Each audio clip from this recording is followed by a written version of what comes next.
gente, espero que estejam bem. Eu decidi fazer uma série de vídeos explicando alguns conceitos muito básicos sobre política, porque semana passada aconteceu algo que me deixou assim perplexa.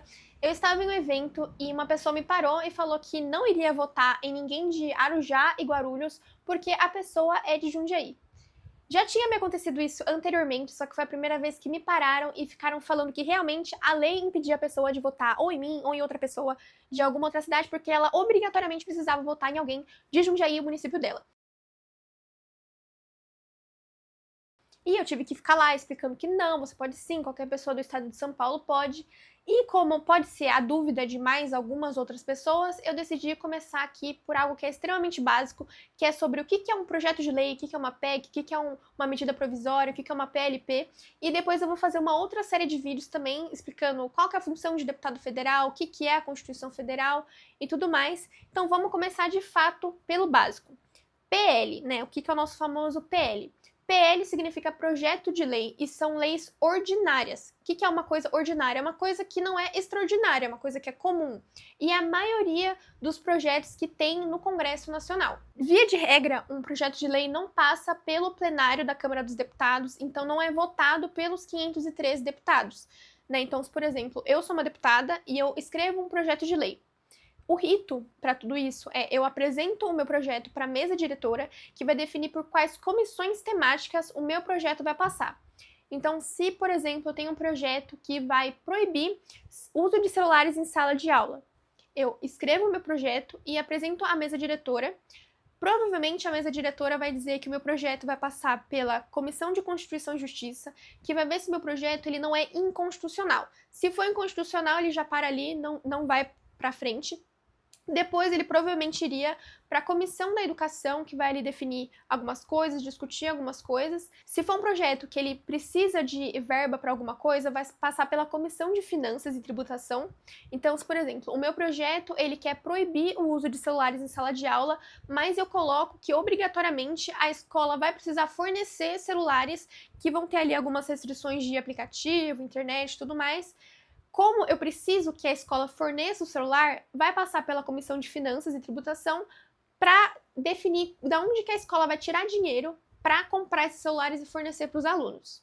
Sendo aprovado em todas as comissões, o projeto ele já vai para o Senado, que vai ser votado em comissões parecidas ou as mesmas comissões da Câmara de Deputados. Se o Senado não alterar nada no projeto, vai para veto ou sanção presidencial. Caso o Senado ele altere alguma coisa, volta para a Câmara dos Deputados para que seja revisada essa alteração. Se a Câmara não alterar nada, aí vai para veto ou sanção presidencial.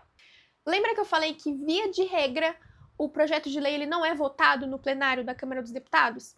Então, se eu, deputado, considero que é um tema assim, de relevância nacional, e eu quero que ele seja votado pelos 513 deputados, eu posso apresentar uma coisa que se chama recurso ao plenário. Então, se o meu projeto ele passou ali por todas as comissões, foi aprovado nas comissões, eu apresento esse recurso ao plenário, eu preciso coletar 51 assinaturas de deputados, aí eu apresento isso na mesa diretora, e aí sim o meu projeto ele é votado no plenário. Sendo aprovado no plenário, aí ele vai pro Senado Federal e aí vai para as comissões e tudo mais. Se o presidente ele veta, o projeto ele volta para o Congresso Nacional e aí o Congresso vai decidir se vai derrubar o veto e aí não vai virar lei, derrubar o veto e aí não vai virar lei, ou se vai retirar o veto e aí vira lei. Uma coisa que é muito importante que eu acabei esquecendo de falar é que para o projeto ele ser aprovado, ele precisa de votação de maioria simples, ou seja, 50% mais um dos presentes. O próximo é o PLP, que é o Projeto de Lei Complementar. Eu não sei, sinceramente, por que não é PLC, eu vou ver e depois informo vocês, mas a sigla correta é PLP, Projeto de Lei Complementar. Basicamente, o projeto de lei complementar, ele complementa algum direito que está previsto na Constituição Federal. Então, por exemplo, na Constituição Federal está previsto o direito à greve, só que não fala na Constituição como que essa greve pode ocorrer. Quais servidores podem fazer greve, se tem dia da semana específico para fazer isso, se pode fazer de segunda a segunda, se não pode final de semana e tudo mais. Isso não está na Constituição Federal. Então, precisa ter um projeto de lei complementar para regular como que pode ser feita a greve. Então, se lá está previsto um direito, meio que é um comando para que os deputados façam um projeto de lei complementar dizendo que como aquilo pode acontecer. Um PLP, ele obrigatoriamente precisa ser votado no plenário da Câmara dos Deputados. Então precisa, para ser aprovado, a maioria absoluta, que é 50% mais um de todo mundo. O próximo é a medida provisória, que é o famoso MP. Somente o presidente da República pode fazer um PLP e é uma lei que assim que ele faz já tá valendo. Só que é uma lei temporária, ela só dura 120 dias e só vira lei mesmo de forma efetiva caso o Congresso Nacional vote a lei e aprove, e aí sim ela vai virar uma lei. Caso o Congresso Nacional não vote, aí caduca, não vira lei e já não tá valendo mais. Em teoria, uma medida provisória, por não ser algo que é tão discutido, deveria ser algo que é urgente e de relevância nacional feita pelo presidente da República. Só que nunca é algo urgente, nunca é algo de extrema relevância nacional, e o Congresso, se não atendesse esses dois requisitos, poderia barrar a MP, só que, via de regra, o Congresso Nacional não faz isso.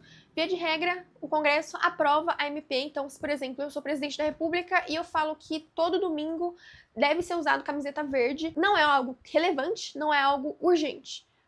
O Congresso Nacional poderia barrar isso, só que, via de regra, não barram.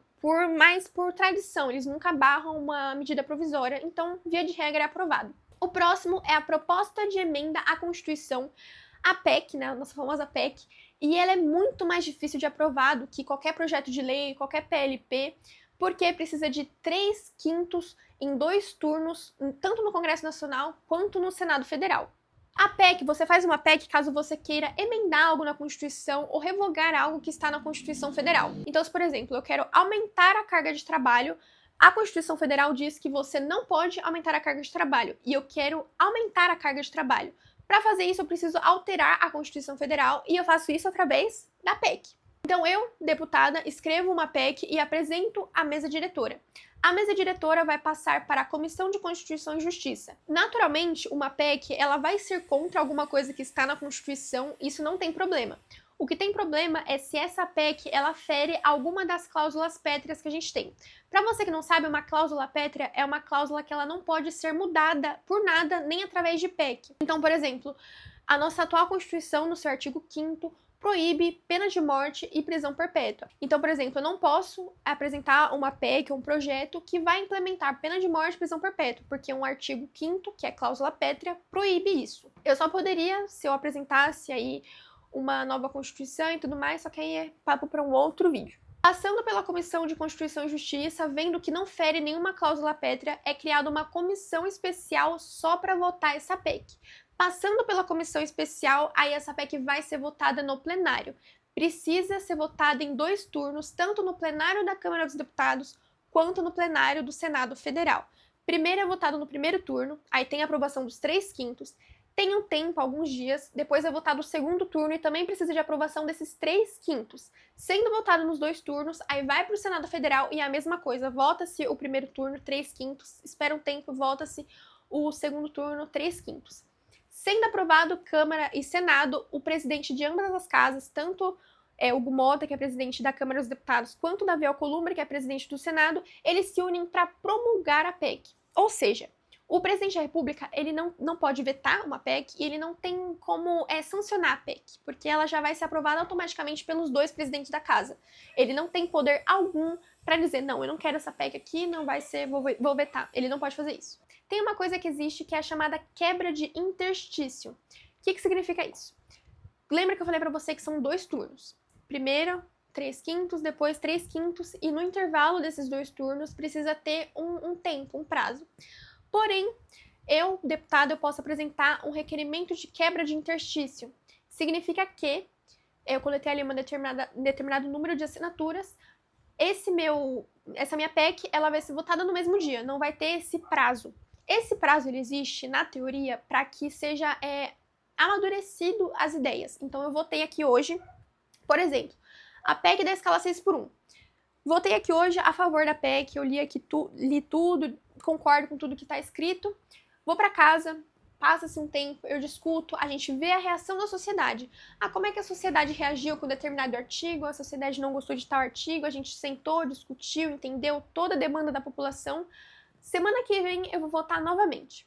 Pode ser que eu tenha entendido ali que determinado artigo, determinada coisa que está ali na minha PEC não funciona. Pode ser que seja algo falho que a gente votou. Então era para ter, em teoria, esse amadurecimento do discurso e ou revoga alguma coisa ou adiciona alguma outra coisa. Essa quebra de interstício serve para que seja votado logo em seguida. Então, votamos o primeiro turno, algum deputado apresenta o requerimento de quebra de interstício, é aprovado, aí já vota o segundo turno. Foi o que aconteceu, por exemplo, na PEC da blindagem. Se você gostou desse vídeo, me siga em todas as redes sociais que vai estar aqui na tela. Também se inscreva no canal e ative as notificações para não perder mais nenhum vídeo.